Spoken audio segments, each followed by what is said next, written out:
Hello friends, welcome to my channel life with Shankar and Priyanka. আজকে আবারও একটা নতুন ব্লগ নিয়ে চলে এসেছি। তো আজকের ব্লগটা হলো সামার ভ্যাকেশন স্পেশাল ব্লগ। আমাদের গন্তব্যস্থল হলো শিয়ালদা থেকে এনজেপি, তারপরেরটা কিন্তু তারপরের ব্লগে থাকবে। আজকে আপাতত দেখতেই পাচ্ছ আমরা বাড়ির থেকে বেরিয়ে পড়েছি 8টা নাগাদ। আমাদের রাত্রেবেলা আজ ট্রেন হলো দার্জিলিং মেইল, সেটা শিয়ালদা থেকে ছাড়ছে। আর এখন ওয়েদার দেখো, শুরু হয়ে গেছে কালবৈশাখী ভয়ানক রকমের। আমরা ওলা উবেরে বুক করেছি, অনেক কষ্টে পেয়েছি। যাই হোক, আর 10 মিনিট দেরি হলে আমাদের মারাত্মক অবস্থা খারাপ হতো।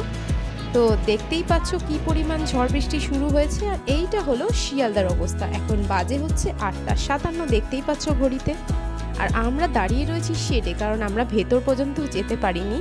আর মেট্রোটা অ্যাভেল করলে হয়তো এতটা ভিজতে হতো না। যাই হোক, মিস্টেক হয়ে গেল। তো আমরা দাঁড়িয়েই আছি প্রায় আধ ঘন্টা ধরে। আদিত্রির অবস্থা দেখো, এখানে দাঁড়ানো যাচ্ছে না, ভিজে পুরো চপচপে। তো যাই হোক, সেই সব বাধা বিপত্তি কাটিয়ে আমরা ফাইনালি শিয়ালদা স্টেশনে ঢুকলাম।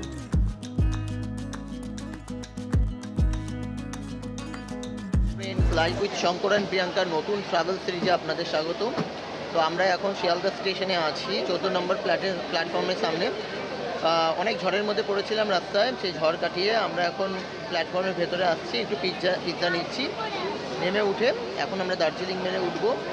1 2 3 4 3 দার্জিলিং মেলের স্লিপারে আমাদের এইবার সিট হয়েছে 73, 74 lower birth and middle birth. যাই হোক, আমাদের অতটা প্রবলেম হবে না, যেহেতু ওয়েদার আমাদের সাথে আছে। আর আমরা অ্যাকচুয়ালি কোথায় যাচ্ছি সেটা তোমাদের পরে শেয়ার করছি। তো যাই হোক, শুনতেই পেলে আমরা কোথায় যাচ্ছি, এনজেপি পর্যন্ত। তারপরে আমাদের গন্তব্যস্থল ঠিক কোন দিকে যাচ্ছে সেটা জানতে পারবে। আপাতত গরম গরম পিৎজা খাই আর রাতে দার্জিলিং মেলের আনন্দ নিই। তো চলো, এরপর দেখা হচ্ছে এনজেপি স্টেশনে কালকে ঠিক সকালবেলা।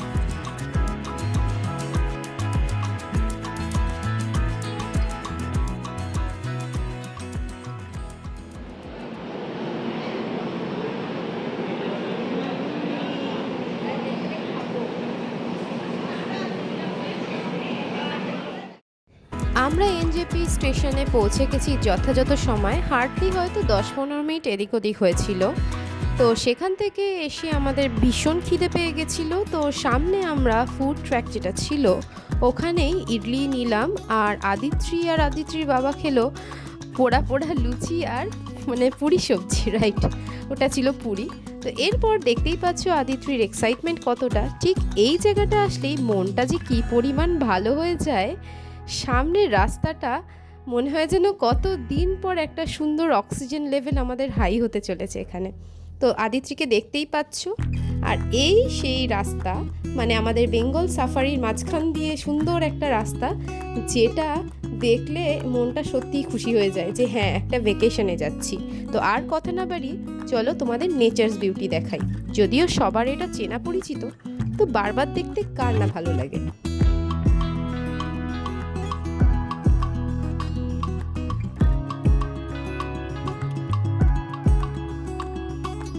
সেই মার্চ মাস থেকে নর্থ বেঙ্গলে বৃষ্টি শুরু হয়েছে। তো পাহাড় আর নদী দুটোই কিন্তু বেশ ভরা। এই পাহাড়গুলোকে দেখেই বুঝতে পারছো পুরো গ্রিন হয়ে আছে। আর এই গ্রিন দেখলেই সত্যি মনটা খুব ভালো লাগে, কারণ আমাদের কংক্রিটের শহরে কিন্তু এত গ্রিনারি পাবে না। আর দেখতে দেখতে কিছুক্ষণ কিছু ঘন্টা চলার পর আমরা কিন্তু সিংথাম চলে এলাম। এবার বুঝতে পারছো কোথায় যাচ্ছি, আমরা চলেছি সিকিম। তো সিকিম আমাদের বহুবার ঘোরা। তো এবারের সিকিমের গন্তব্যস্থল ছিল পেলিং, রেঞ্চিংপং ইত্যাদি কয়েকটা স্থান। তো চলো আমরা পুরো জায়গাটা ঘুরে দেখি। আর ভিডিওটা কিন্তু স্কিপ না করে পুরোটা কিন্তু দেখতে ভুলো না। পুরোটা দেখলেই তো তবে বুঝতে পারবে যে কোথায় কোথায় আমরা গেছিলাম। তো সঙ্গে থাকো।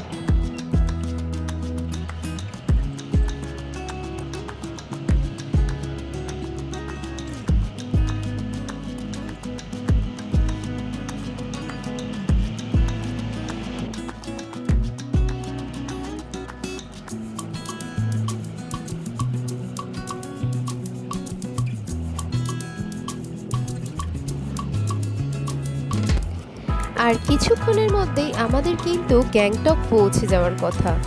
আই মিন 3টে থেকে 4টের মধ্যেই আমাদের হোটেলে চেক ইন করার কথা। তো ফাইনালি আমরা হোটেল ম্যাকপাই মল রেসিডেন্সিতে পৌঁছে গেছি, যেটা কি না এমজি মার্গের একদম কাছে, জাস্ট 5 মিনিট ওয়াকিং ডিস্টেন্স লাগে। এতটা কাছে হবে সত্যি কথা বলতে আমি ভাবতে পারিনি, আর এত সুন্দর একটা প্রপার্টি। তো রুম ট্যুরটা করে ফেলি চলো। অবশেষে 4:15 নাগাদ আমরা পৌঁছে গেছি এমজি মার্কেট হোটেল ম্যাকপাই মল রেসিডেন্সিতে। তো এইটা হলো আমাদের রুম। তো রুম ট্যুরটা দেখো তোমরা, রুমটা বেশ সুন্দর, খুব একটা খারাপ না। তো এর প্রাইস নিয়েছিল আমাদের সমস্ত ট্যাক্স মিলিয়ে মেক মাই ট্রিপে প্রায় ওই 2100 টাকার মতো পড়েছিল পার নাইট। তো আমরা 1 নাইটের জন্যই এখানে স্টে করছি। তো রুমের ফ্লোরিংস থেকে শুরু করে সমস্ত কিছু বেশ সুন্দর, মানে ছোটোখাটো কম্প্যাক্ট টাইপের। এইটা হলো একটা সুন্দর ওয়ার্কিং ডেস্ক, আর এখান থেকে কিন্তু তুমি বাইরের দৃশ্য দেখতেই পারবে।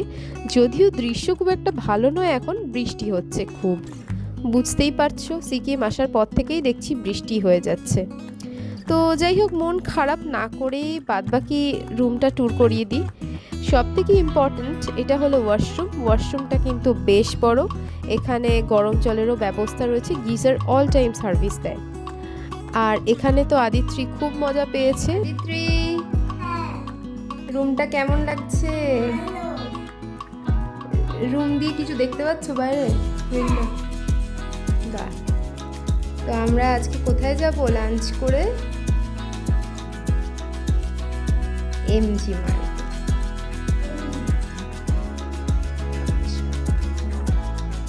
এখন তুমি কি করবে?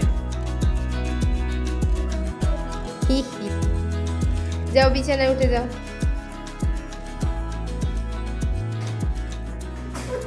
নো, সবাই ভিডিও দেখে ফেললো। তুমি বসো, তোমার একটা ফটো তুলে দিই। বসো। তো বৃষ্টির আওয়াজ তোমরা শুনতেই পাচ্ছ। ঠিক লাঞ্চ করে বেরোবো ভাবছিলাম, তো যাই হোক এই অবস্থা হলে তো আর বেরোনো চলবে না, দেখা যাক কত দূর কী হয়। যাই হোক, লাঞ্চে আমরা আদিত্রির জন্য খিচুড়ি আর আমাদের জন্য প্লেন ভাত, ডাল আর ডিমের কারি অর্ডার করেছি। ওদের বানাতে মোটামুটি 8 ঘন্টা মতো সময় লাগবে বললো, তো ওয়েট করে যাই। যাই হোক, বৃষ্টির এই সন্ধ্যায় অবস্থাতে কিন্তু মনটাও ভালো লাগছে উপরটায় এসে। এটা হলো এদের ডাইনিং সেকশন বা রেস্টুরেন্ট। তো এখানে এসে কিন্তু বাইরের দৃশ্যটা অসাধারণ, আমি দেখাচ্ছিলাম। তো এবার আমাদের লাঞ্চ করার পালা। এখন বাজে হচ্ছে 5:15। তো আদিত্রির খিচুড়ি এসে গেছে, বেশ লোভনীয় এই বৃষ্টিমুখর ওয়েদারে, আর আমাদের ডাল ভাত আর ডিমের তরকারি। তো চলো লাঞ্চ স্টার্ট করি আমরা।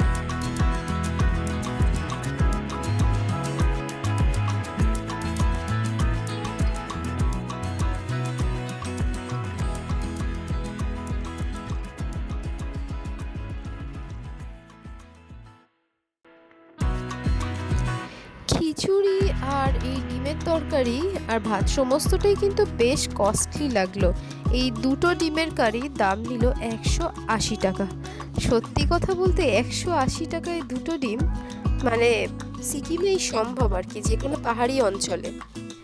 তো যাই হোক, অগত্যা দাম থাকলেও খেতে হবে, কারণ ভীষণ খিদে পেয়ে গেছে। মাঝখানে শুধু কিছু মোমো টোমো খেয়েছিলাম, কিন্তু সেই আর পেটে নেই, খিদে পেয়ে গেছে। তো খাওয়া শেষ করে আমরা এবারে বেরাবো, কারণ ওয়েদার এখন ক্লিয়ার ঠিক না, বৃষ্টি হচ্ছে না। তো ওই যে বাদল পোকাগুলো উড়ছে, মানে পরে যে বৃষ্টি আসতে পারে সেটাই লক্ষণ।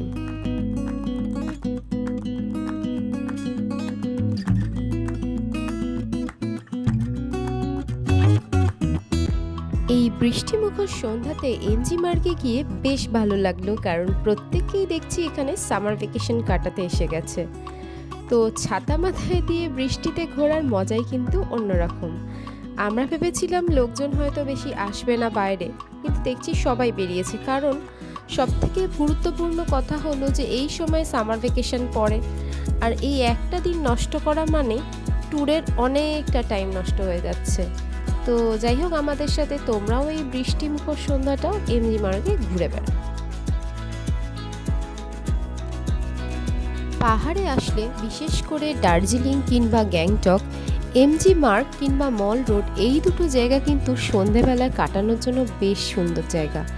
আর সবথেকে বড় কথা, এমজি মার্গের দোকানগুলো কিন্তু বেশ কস্টলি আর ব্র্যান্ডেড।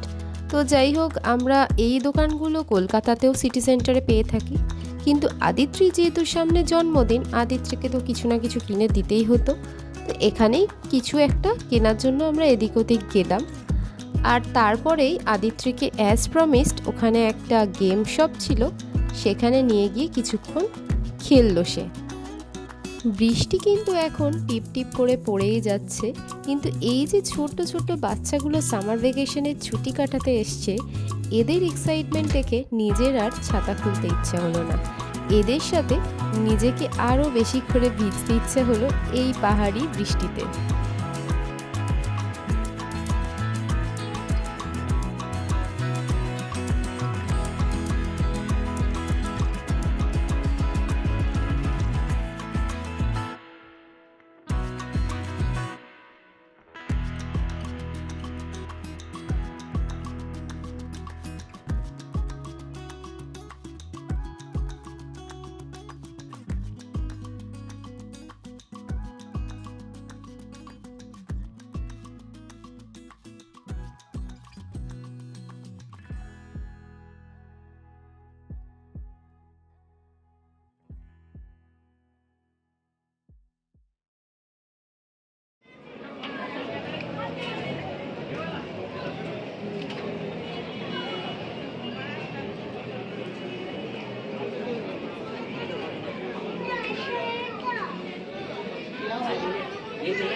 এই সেই গেম জোনটা যেখানে আদিত্রি 2024 সালে এসেও খেলেছিল। তো আমি ভেবেছিলাম হয়তো দোকানটা থাকবে না, কিন্তু যাই হোক, খুঁজে পেতে কিন্তু দোকানটাকে পাওয়া গেছে। আর এখানে 200 টাকায় 5টা কয়েন দিচ্ছে, যেটাতে 5টা গেম খেলা যাচ্ছে। তো খেলে মোটামুটি হাফ অ্যান আওয়ারের মধ্যে আমরা আবার এমজি মার্গটা এদিক ওদিক হাঁটতে শুরু করলাম, কিছু ফটো সেশন করলাম। তো এখন বাজে হচ্ছে রাত্রি 9টা। তো আস্তে আস্তে এবার ডিনারের কথাটাও ভাবতে হবে। তো আমরা ঠিক করেছিলাম আজকে এখানেই কোথাও কোনো একটা রেস্টুরেন্টে ডিনার করব।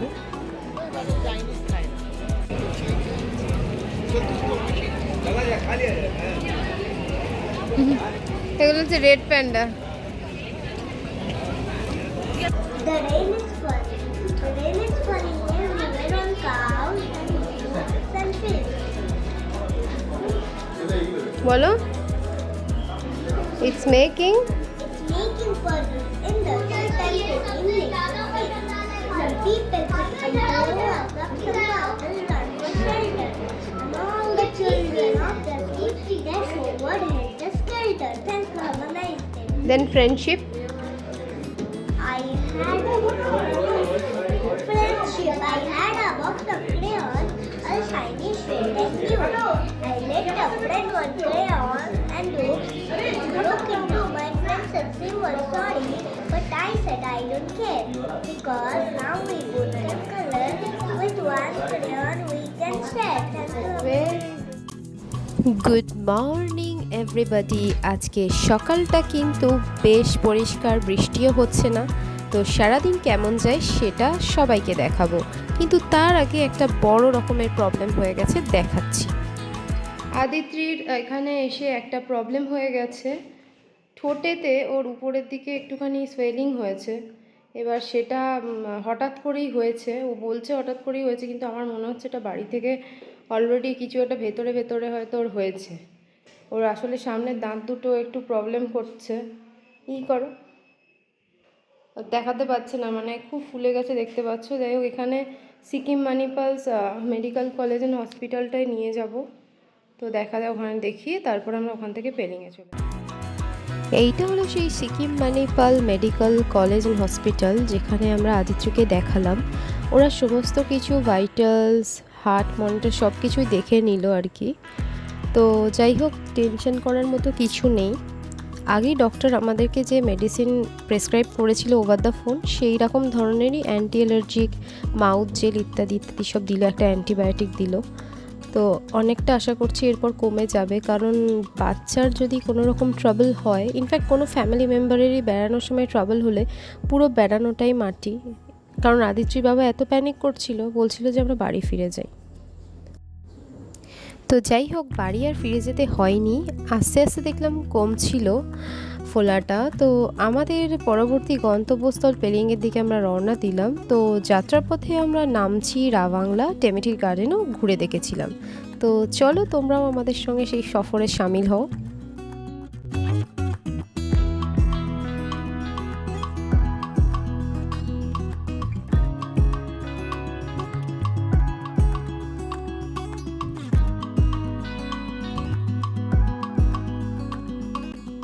সাউথ সিকিমের একটা খুব সুন্দর মন ভালো করে দেওয়া ট্যুরিস্ট স্পট হলো এই রাবাংলা বুদ্ধা পার্ক, বা তথাগত স্থলও বলা হয়।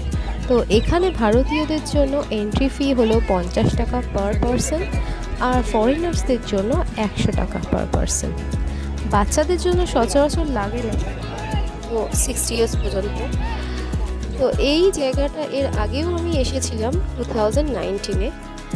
তো এইটা এত সুন্দর একটা জায়গা যে বেশ কিছুক্ষণ এখানে কাটানোর জন্য সময় লেগেই যায়। তো আমাদের 45 মিনিট সময় বরাদ্দ ছিল। এর পরের গন্তব্যস্থল ছিল সাউথ সিকিমের একমাত্র টি এস্টেট টেমিটি গার্ডেন, যেখানে আসলে আমি প্রত্যেকবার কুয়াশাই পাই, এবারেও তাই পেয়েছি। তো যাই হোক, মনটা খারাপ না করে আমরা কিছু ফটো সেশন করলাম, আর সামনেই থাকা ছোট্টখাট্টো রেস্টুরেন্টে দুপুরে লাঞ্চটা সেরে ফেললাম। তো এর থেকেও খারাপ ওয়েদার ছিল, যাই হোক এখন একটু বেটার, তাও আশপাশটা দেখা যাচ্ছে। তো আদিত্রি এখানে প্রথমবার এসছে, আদিত্রিকে নিয়ে আসার জন্যই এই জায়গাটা আসা। তো বেশ ভালো।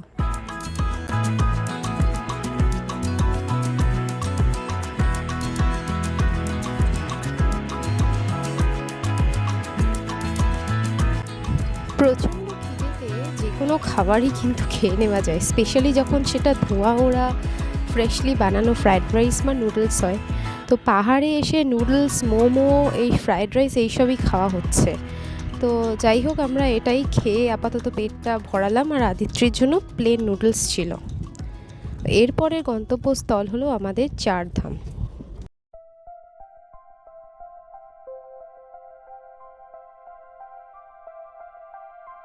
নামচিতে অবস্থিত এই সিদ্ধেশ্বর ধাম বা চারধামের মন্দিরটি কিন্তু সত্যিই অসাধারণ। এখানে অবস্থিত 108 ফুট উচ্চতা সম্পন্ন শিবের মূর্তিটি কিন্তু সত্যিই সুন্দর, আর এই টোটাল জায়গাটা ঘুরতে কিন্তু 1 ঘন্টার মতো সময় লেগেছিল। এরপর আমরা বেরিয়ে পড়েছিলাম ওয়েস্ট সিকিম অথবা পেলিংয়ের উদ্দেশ্যে, যেখানে আমাদের পৌঁছাতে আরও এখনও 2.5 ঘন্টা সময় লাগবে।